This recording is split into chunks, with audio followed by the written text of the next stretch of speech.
ఇప్పటికే. ఇక ఇదే అంటుకుంటూ పోతుంది.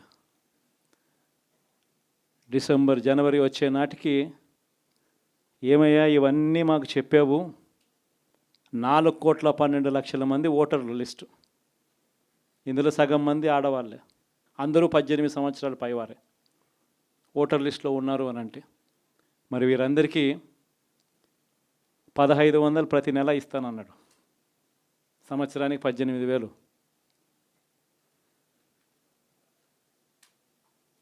ఇందులో పెన్షన్లు తీసుకునే వాళ్ళు ఒక 30 లక్షల మందిని బహుశా ఆడవాళ్ళకి పక్కన పెట్టినా కూడా 60 సంవత్సరాల పైన ఉన్న వాళ్ళు అని పక్కన పెట్టినా మిగిలిన 1,80,00,000 మంది ఎదురు చూస్తున్నారు.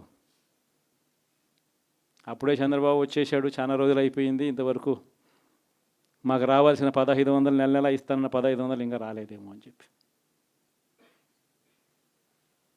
రైతులు ఎదురు చూస్తూ ఉన్నారు. 20,000 పెట్టుబడి సాయంగా ఇస్తానన్నాడు, అది ఏమవుతుందని. దాదాపు 1,00,000 మంది పిల్లలు పైగా ఉంటారు, బళ్ళకు పోయే పిల్లలందరికీ ఇస్తామన్నాడు. అమ్మఒడి కింద వాళ్ళ పథకం ఏదైతే నేను దాని కింద 15,000 అని చెప్పి ఆ తల్లులకు 15,000 కోట్లు, దానికి వెయిట్ చేస్తూ ఉన్నారు. ఇవన్నీ వెయిట్ చేస్తూ ఉన్నారు. ఇవన్నీ ఏవి కూడా అడుగులు ముందును పడని పరిస్థితి. ఇవన్నీ కూడా డిసెంబర్ జనవరికి వచ్చేసరికి అన్నీ కూడా ఊపందుకుంటాయి, వేడందుకుంటాయి. హనీమూన్ పీరియడ్ అనేది ఆగిపోతుంది. వైఎస్ఆర్ కాంగ్రెస్ పార్టీ చేయాల్సిన పనులు చెప్తా ఉన్నా. ఈ ఓడిపోయాము అన్న ఈ భావన మనసులో నుంచి తీసేయండి. మనం చేసిన మంచి ప్రజల్లో ఇంకా ఉంది, ప్రతి ఇంట్లో గుర్తుంది, ప్రతి కుటుంబంలోనూ మనం చేసిన మంచి ఎక్కడికి పోలేదు.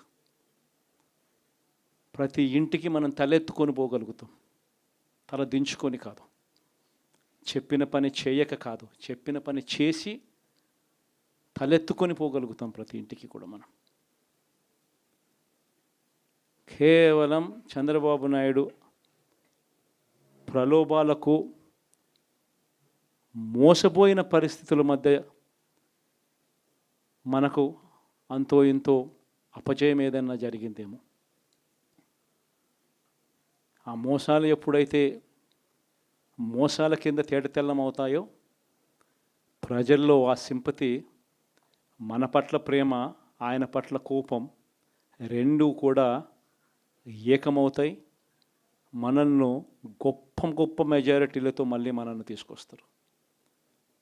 సో మనం చేయాల్సింది ఏమిటి అని అంటే, ప్రజల మీద మనం కోప్పడాల్సిన అవసరం లేదు, పని లేదు.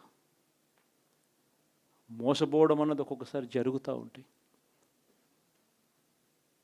మోసపోయిన వాళ్ళకందరికీ కూడా మనం అండగా ఉన్నాము అన్న భరోసా ఇవ్వడం మనం చేయాల్సిన పని. మరీ ముఖ్యంగా మన కార్యకర్తలను మనకు తోడుగా ఉండడం, ఇది మాత్రం ఖచ్చితంగా చెప్తా ఉన్నాం.